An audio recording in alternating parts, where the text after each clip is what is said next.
Hey, I'm Vicky from the UK Friday Hip Hop Report, and we've just finished watching the 4th and final episode of Top Boy. Now, this was trending worldwide when the first episode came out, so why do we think it's been so popular and so successful? First of all, they got the whole fucking urban scene in one fucking room whilst it premiered. Everyone's gonna be tweeting at the same time. If all the fucking people tweeting have got like fucking 20,000 followers and more, it's like fucking snowball. On Monday when they premiered it, I was there. They're encouraging you They were guys. really encouraging. Yeah. We're gonna have advert breaks, we're gonna have a live tweets feed and all the rest of it. I'm thinking, oh, there's only 100 people in the The room. reason why it was so big is literally that they had the marketing down to the T, and also the fact that they had Kano, Asher D, Sway was in there. A lot of people pay a lot of attention to. Yeah. That helped in a major way. Do you think it was a good thing that they used artists to play these parts, because there are plenty of black actors out there? We can leave them guys to Holby City and shit. I actually had a conversation the same night with a female friend of mine who's an actress and was saying the same thing. She's like, you know, this really hurts because there are minimal parts that black and mixed race actors and actresses can go for in this country. It's like, these guys are making their music money. Do they really need it? Can I just say that she had a very valid point about that. For me personally, it made me watch it more because Kano was in it. That's part of the whole PR marketing. Yep. You know, you've got Kano, you've got Scorcher, you've got Asher D, you've got Sway. You put them out there, the demographic that they're aiming for is going to watch in droves. It's going to tell their friends, it's going to go on Twitter, which they use all these social networking sites. It's going to go nuts. We can understand why this happens because obviously it's a money-making move. I think the point she was making is not blaming the show producers for doing it because it's understandable why they do it, but I think she was pointing out that it's a sad day when people will go for hype and image over quality. Not to say that the actors weren't quality. Obviously, Asher D's an actor in his own right anyway. Kano did a great job. I think Scorcher did an amazing job. We say they did a great job because we know them as rappers. So to see him in an acting role, it's like, wow, they did quite well. There's people who put the same training and effort into acting as what these guys did into music. To be fair, there still was actors within there as well. If the whole thing was based on just rappers and MCs, then I think the people that was stronger point. But you can't turn around and say to an actor, oh well, that's just the break. You were to speak to any MC, any grime artist, any hip hop artist, and they were like, we don't want to hear your material. We'd rather hear actors trying to do what you do. They've worked on their craft, so it's going to be really insulting to them to say, you know what, because they can act, they might be able to do your role a little bit better. There's a few main characters in the film. Say, Asher D was one of them, Kano was another one, the kid was another one, the baby mum, the Mohican was as well, Out of all of them, it's only Kano that was a spitter. I see what you're saying. As a DJ, you work hard on your craft, you understand mixing, you understand rocking a party, and then you go and try and get a job in the club, and then suddenly you find out that some model bitch is DJing a night that you could be playing at. It's completely disregarded your craft because of image, and at the end of the day, I know for a fact if some bitch from The Only Way is Essex is DJing, more people are going to go than to see me. If it was the equivalent, a dance, right?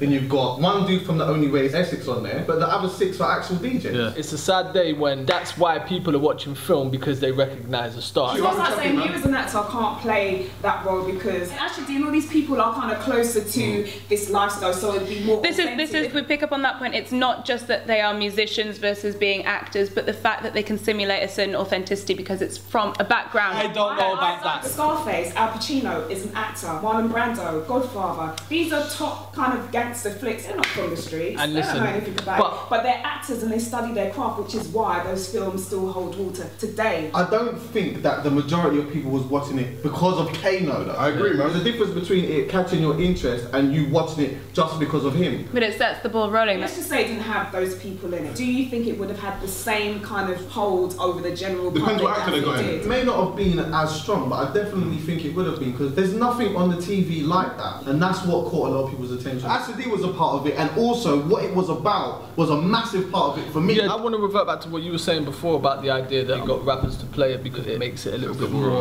authentic. And this isn't an attack on Kano or Asher or Scorcher or whatever, but this is just a general attack on the idea that if he's a rapper, he's probably lived street life, because that doesn't necessarily apply. It doesn't necessarily apply in general, but in this scenario, I think there's enough evidence to say that Kano and Asher D are from the road. There's being from the road and there's really being on the road. I don't know their backgrounds to know how deeply they were involved, but there's plenty of aspiring young actors who came from council estates and probably had just as much exposure to road life as what Kano might have or what Scorcher might have or whoever. So the idea that, oh, just rappers have been exposed to that and not aspiring actors is a generally bit of a speaking, stereotype to think all rappers are like. how realistic do you think it was? Do you think it really captured how things are? For me, it was very realistic. I'd go as far as saying 85 to 90%. I'm not a person who goes out there and does certain things, but I know certain people, and there's characters and the mentality that, for example, Asher D and Kane had. I know people with that same kind of mentality. The choices that they make is exactly the same. And even just down to little things like, I didn't mean that, bro. Some people, they just go out and they cause an absolute madness, not really thinking that it's going to cause death, for example, and it happens. I hate to draw comparisons to The Wire here, but if you watch a scene in The Wire, for example, when D'Angelo Barksdale first killed somebody, it took you through the whole process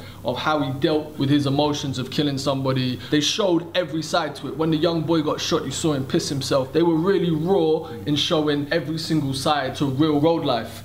And to me, that made that it wasn't glamorized. Whereas here, the bit when Kano battered the guy in the face and killed him, it was almost comical. When he opened up the boot and he was like, oh shit, you killed him, blood. Oh what? I didn't mean to do that. If you're gonna show the whole spectrum of this lifestyle, you need to show everything. You're not gonna deal with it in that way. The world's made up of different colours, isn't it? Everybody deals with things in different ways. I'm not a murderer in it, so I can't really say, but I could imagine that there's some people out there that would maybe murder someone for the first time. It's 4 episodes. The Wire was like an hour an episode, and each season was like 10 to 12 episodes. There's enough time for you to be like, you know what, let's take our time with this shit. For me, it did its job, it did justice. I was like, you know what, yeah, how realistic can you really get? When he hit the Brer and he murdered him, I thought, for me, it was slightly believable in the sense where he paused and thought, shit. When I went to watch the premiere the other night, and every time something happened, like when Scorcher ran in initially and he robbed him at the beginning or whatever, the whole audience, and if you would have watched The Wire, I guarantee it would have been a lot more like, oh shit. No, I think it would have been the same bar, man. There's this bare incidents in The Wire where you're like, ooh, that motherfucker got down. I don't want to see anybody get killed or anything here, but I feel like when somebody's violating, I do stand up and say, smack him up, kick him. I'm just thinking, you fucking idiots. 95% of you in there don't have or don't want no parts of this life. Going back to the whole Wire point, I think they need to stop kind of comparing it to The Wire. I agree, man. It's so much more intricate than Top Boy. Concentrated on the political side of The Wire had a million subplots. Everything. That's why it was such a success, because it was so spot on. Isn't everybody love The Wire? If people are comparing it, isn't that in a way a compliment? I don't think you do your show any favours if you do that, because The Wire is such a high standard to reach. You ain't gonna get there. They didn't get there. And if you ain't got the floor to try and get there, you're not getting saved. If you ain't given fucking 12 episodes a season, an hour each, don't even try and fuck with it. But one of the things that made this what it is the fact that it was 4 episodes, one after another, very quickly. That's what it is. But do you think that there's maybe a place in British television for something like this to run in longer? Whoever's out there, producer, fucking make that shit happen. Reach into an audience that feel like they ain't getting anything. I can somewhere along the lines relate to that. But how many people realistically do you think relate to it on that level? What effect do you think it's having on the 95% of people? An educational level? My brother's 12 years old now. Had he been 14, I'd have loved to have watched this with him, because some people say, I was in a barbershop, there's no positives in it. And I'm like, first things first, you like Scarface. There's loads of positives in there. I can sit down with my little brother and pause bits. This is why you don't do that, because this is what's going to happen when you do that. The only argument I would say to that is, you're right, we do need programs like this, because it can be a learning curve. But in terms of the politics of things that are placed on TV, you need to have a balance. You have to have the good, the bad, the ugly, and indifferent. As a community, we've just had the London riots. You've got people up and down the country who think that we are all like this. There needs to be variations of this, is what I'm saying. If we get 30 attempts, there'll be 2 great ones. Yeah, but there'll be 30 attempts to go to the rest of the country and create them. EastEnders, isn't that the most watched fucking like? Yeah, but is EastEnders the only representation of white people on TV? If you look at the films that have been out within the last 5 years, they've all been urban based, they've all had negative stereotypes, and they just rode that thing until the wheels came off. Top Boy is a result of that, and I'm not dissing Top Boy in no way, shape or form, but you need to be careful. You need to think, okay, so we've got this now, it's great, let's have some other things as well that are just as great, because there's some script writers out there with some amazing scripts, and they don't get fighted on simply because it's all about money, it's all about ratings, and if they know that these programs are going to get them those ratings, they're not going to pay any attention to any other material that's out there, and to me that's the danger. This isn't an attack on Top Boy, because what you were saying before, there's loads of positives in this. It does show a wide spectrum of consequences for actions and whatnot. My issue is not so much with the directors here, but what you were saying before about so many films and the way things are portrayed in the media for so long is the mentality of people now in London, probably in the rest of the country,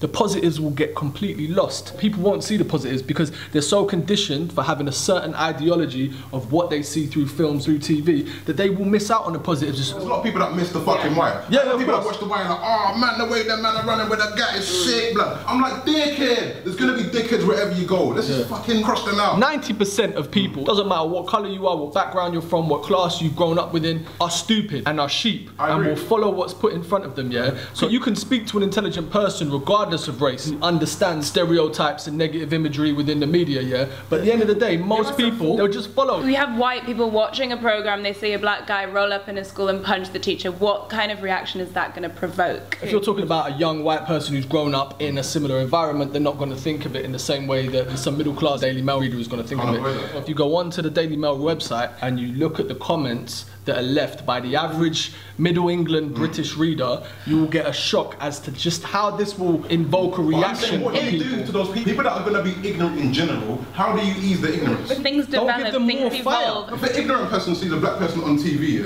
and they're a lawyer and their perception of black people is that the silly fucking kids hanging on the block here, they're still going to think like, that ain't happening in real life. I ain't never seen a fucking black lawyer. That's bullshit. That's not realistic. They're fucking ignorant. You ever watched that Chris Rock comedy where he's talking about hip hop and he's like, back in the day, I could defend hip hop. When people ask me to break down why EPMD or Run DMC was art, I can defend it, yeah? Even if they're ignorant, I have a leg to stand on. Nowadays, I can't defend I got holes in different area codes. You don't defend that though. You defend someone like Mortal Technique. You defend someone like Low Key. You have seen this about black people or about hip hop. You've seen the negative. Well, I can show you the positive, and this is what we need to do on TV. And if there's no positive to show, you've not got a leg to stand on when trying to educate these people. I'm tired of focusing on ignorant people to be like, let's try and convert like, all the cool people with minds that want to progress. You know what? Let's all link up. You can't actively convert something. If that ignorant person chooses to sit down and watch that, be like, you know what? I think I'm going to change my perception. Then it's a job well done. If the same ignorant person sits down and be like, it's all a bunch, then there's nothing you can do. Don't forget, attitudes are generational and they evolve with generations. Eventually, albeit they evolve slowly, but eventually people are going to see how things are. And younger people, if they're given these options from a very young age, of course are going to have a different perception to their parents, to their grandparents. I do also think though, even though there's a lot of positives and there are some negatives in it as well. Somebody mentioned something about the guy punching the teacher and the lack of respect that these kids have. It has to be highlighted because there has to be something done about it, innit? So even though we can look at it and we can say, some of these kids are lost or whatever, the government needs to look at things like that to see that this is reality. Do you feel like David Cameron would actually sit down and watch a show like this at all? I don't feel like they're for people that are for themselves. These areas. You have to remember, like David Cameron, Nick Clegg, George Osborne, who's like a multi-millionaire. They're telling people you should be able to live on £30 a week. They're very aware of these issues. They run the country. They know what's going down. They don't need shows like this. They don't care. And by definition, the Tory government doesn't care. As we stray into politics, we're going to have to just leave it there, guys.